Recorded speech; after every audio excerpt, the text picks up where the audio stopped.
Welcome back to another episode of Rob Sports Center. As you can see by the title and by the thumbnail, today we're going to be looking at some film on Myles Garret. So the very first play, man, this was a second down play, and you just kind of see the dominance that is Myles Garret. So you remember, if you guys watched my previous video where I was talking about Michael Parsons, one of the things I always talk about are when it comes to rushing the passer is that sacks sometimes can kind of be, I would say, watered down just because it's kind of a lot of factors that can play into it. It can be good coverage on the back end in terms of the secondary, and it's not necessarily nothing you did. It's just the quarterback didn't have nowhere to go with the ball, so he had to hold on to the ball longer than what he would have liked to. So those can be things that led to sacks. And then it could even be situations like it's a first down sack. So you go from 1st and 10 to 2nd and 16, but if you get the first down, it kind of null and voids that sack, right? But the thing that one of the sacks that is never going to be a watered down stat because it's a turnover is a strip sack. Now, I don't think that they got this recovery, but he just does a good job at being able to get past the offensive lineman. He just kind of beat him from jump. The offensive lineman never really got himself in position.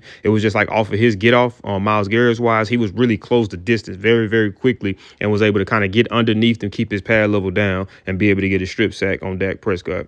Right here, we got another gotta have it situation. We got a 3rd and 8, and Myles Garret once again, man, just dominates his matchup one-on-one. So they sent blitzes. In a gotta have it situation, you would assume that most teams would say, okay, who can cause this play to not work, and that would be Myles Garret, right? So you would assume that they would have double teamed. Now here's the thing: they was blitzing, so by them blitzing, they probably wasn't going to be able to double team because you was going to have somebody rushing free directly to be able to try to make a play on the quarterback. So he just does a good job at really just staying low and being able to get underneath the offensive lineman, and once again being able to get another strip sack. Like I say, man, sacks can sometimes be overrated based off the situation, but here you got a down and distance, a 3rd down play. Obviously, you want to end this drive, and a sack ends this drive. So I done broke down film on a few defensive linemen, and I'm talking about a few of them, quite a few of them. And I was impressed with what I saw and how they were able to affect the game, but none of them was able to affect the game from this standpoint. This is a field goal block. So we've seen a lot of guys do this. I ain't gonna say a lot. We've seen a few guys do it. We've seen Cam Chancellor did it for the Seahawks one year. We've seen matter of fact, Cam Chancellor did it back to back. We've seen Jamie Collins do it one year for the New England Patriots. But look at this, man. This dude, this is a 6'5" guy, 280 pounds, big dude, solid tank. And this dude and all these other guys, by the way that I'm naming, they had a running start to be able to jump over the line. This dude did this damn near vertically and was able to get the block, and this led to a touchdown. So once again, it goes back to what I was saying. These are the plays. This is what you define as a playmaker.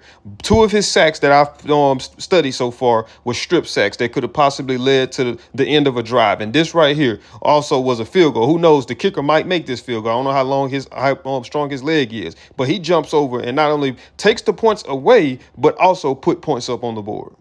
It's like it's just phenomenal play after phenomenal play after phenomenal play. So look at the strength of Myles Garret on this play right here. Keep in mind that running back, this is a grown man. This is a fully grown adult male, right? And just look at how he manhandles him, how he stops him I'm talking about dead in his tracks. This is a grown man we're talking about. So he already is, pretty much out physicaling the lineman that's trying to block him. So he's fighting through that, and that's a whole nother grown man that he's dealing with too. So he's fighting through that and sees that the running back is trying to cut on from the inside and reaches in and grabs a hold of this dude with one arm and is able to slow him down and kind of pull him back for this team to come and finish the play. Like, that is insane, bro. So right here, this was just another dominant play by Myles Garret. So the down and distance on this, I think this was a 2nd and 8 play. And here's the thing, too. I don't want to make it seem like I'm saying that if it's a sack, if the sack didn't occur as a strip sack, or it didn't happen on 3rd down, or it didn't happen on 4th down, then it doesn't really matter. I'm not necessarily saying that because you look at the down and distance right here. This was a 2nd down play. I think it was like 2nd and 8. Now you get a sack. Now it makes it 3rd and, impossible. So it's like, sometimes, but what I was saying basically is like, look at, is he dominating that matchup? Pretty much that's what I'm kind of getting to. So if you look at it right here, yeah, this was a 2nd down sack. Yeah, they still got a shot after this to try to advance the ball and maybe get the first down. But just look at the dominance. It wasn't like it was the coverage that prevented Justin Herbert from really having somewhere to throw. Obviously, it took a little bit longer for the routes to develop, but it just, look at the dominance from Myles Garret. He kind of starts off with a bull rush and kind of just throws him to the side, the offensive lineman, and beats the other offensive lineman who was looking to try to give help. Because if you look at the other offensive offensive line. I think that's number 77. You can look at his helmet, was looking at Myles Garrett. He was engaged with a double team block with the other offensive lineman, and he was planning on going to go help chip with Myles Garrett, but Myles Garrett just got to the point of attack so quickly that he beat him to that spot and was able to get a sack on Justin Herbert. So, man, once again, man, just pure domination. The offensive lineman, he'd never really even had opportunity to reset it, to set his feet up. And if you look at Myles Garrett, he was kind of lined up out wide to kind of create an angle or to give him kind of a leverage, an advantage in terms of leverage goals. And the offensive lineman just was never able to just set his feet. His feet was just, they were always just out of position. And he just was able to just put his hands in his chest and just push him back and almost push him back into Justin Herbert. But he was able to push him back far enough just to kind of get to Justin Herbert and to be able to get a sack on him. All right, man. So the down and distance on this play is a 2nd and 8 play. And then once again, man, you just see the dominance and the playmaking that is Myles Garrett, man, what he brings to the table. So on the outside, you leave well, they actually did chip him. I thought that the running back was supposed to have been chipping him, but it was the tight end who chipped him before he went off into his route. He kind of did push him off, kind of off balance, but the offensive lineman, I'm not quite sure exactly what he was doing, but he kind of just, I'm looking at trying to see, I guess he must have thought that he might have pushed him a little bit farther. I guess he kind of underestimated how far Myles Garrett actually was in terms of leverage situation, and he just was able to get underneath him and get to Russell Wilson. But he does something similar to what he did in that run play when he was getting blocked and he was able to grab a hold to the running back with one arm to stop him for his teammates to be able to make a tackle on the play. That's something that's similar, and that is the same exact thing he did right here. It's just this time he didn't get the tackle, he got the forced fumble. And by the way, they actually recovered that as well too. So like I say, man, these are plays like these, the ones that kind of has to be amplified, especially when we having that talk in terms of sacks and things of that nature, because right here, this is a 2nd down sack, but it was a strip sack, right? And this is a drive ender guaranteed. If it would have been a sack without a strip sack, it would have just been 3rd and long. And if they got the first down, then it kind of would have negated the yardage that they got in terms of being able to get the sack on that play. But right here, getting a strip sack and recovering the ball, it ensures that the offense comes up with absolutely nothing. So right here, this was a 3rd and 10. This was another gotta have it situation right here, man. Myles Garrett just did a good job at getting what I call a hustle sack. So basically, you look at how he was lined up on the outside. So he was lined up far on the outside over there against the right tackle. So the tight end chipped him or tried to at least slow him down before he went and got into his route. That didn't really do too good. He did a good job at evading that. And then once again, just having active hands, the center hands was down, never really got his hands up to try to block him. And by the time he did try to raise him up, Myles Garrett was able to knock him down and was able to come in and get the sack on Russell Wilson. But I'm just saying a hustle sack because this man started from the far outside, being lined up really outside of the tight end, and worked his way from being lined up out there to inside and being able to just get to Russell Wilson. So once again, man, it just shows his athleticism, man. Look at this. He works his way from all the way out there, knocks the offense on the setter's hands down, and is able to come back in the backfield and get a sack. And guess what? This was also a crucial situation. This was a gotta-have-it situation, a 3rd and 10, and, Myles Garrett came through.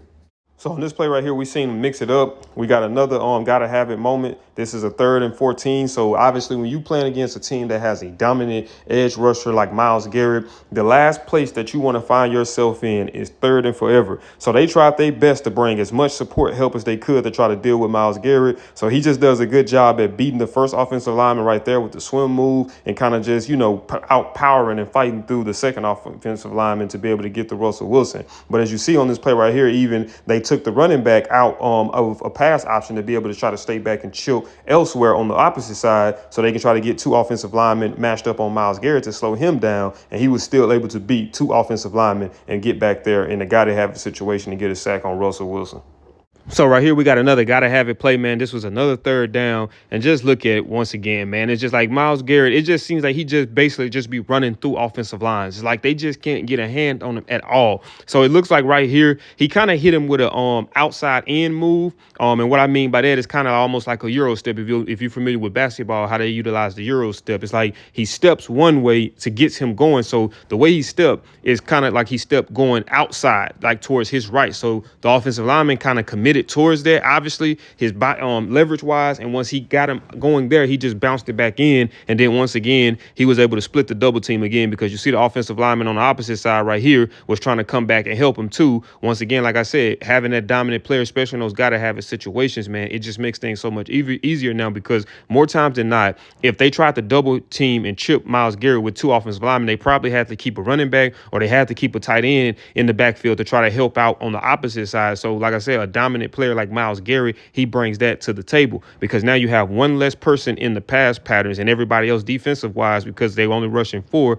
drops back into coverage to try to play the passing. So once again, like I say, man, he just closes the distance, man, and being able to get back there to I think that's Huntley on the Dolphins quarterback for a sack, and another guy to have a situation, man. And it's like every time a play was need to be made, and that's kind of what this film right here was just watching plays being made. It wasn't like it was just sacks that was happening on maybe first down, maybe second down, and that probably didn't have any significant value to that drive or really even to that game. But most of the plays that we seen him make had significant value, because it was gotta have it situations, whether that been third down, fourth down, and even you've seen it on special teams with him being able to get that kick block. So obviously paying a guy like this is well worth it, just because of what he brings to the defense. You get a guy like this, you pay him, and you build around him, because when you got a guy that's that disruptive up front, your secondary doesn't necessarily have to be the best. So if you can get him another complementary piece, whether that be via the defensive line or whether that be via linebackers, man, a lot can happen for this defense. And these guys have been one of the top defenses in the league in the last few years, and a lot of that goes to Myles Garrett. So what you lack in the secondary, if the quarterback ain't got all day to throw the ball, it makes no difference, if you really want to be completely honest, man. But that is it for this video, man. If you guys did enjoy this video, do me a big favor, smash that thumbs up button. Also, if you're new to the channel, make sure you subscribe. When you subscribe, make sure that you got that notification bell turned on, that way you be notified every time I upload, and I'll see y'all in the next video.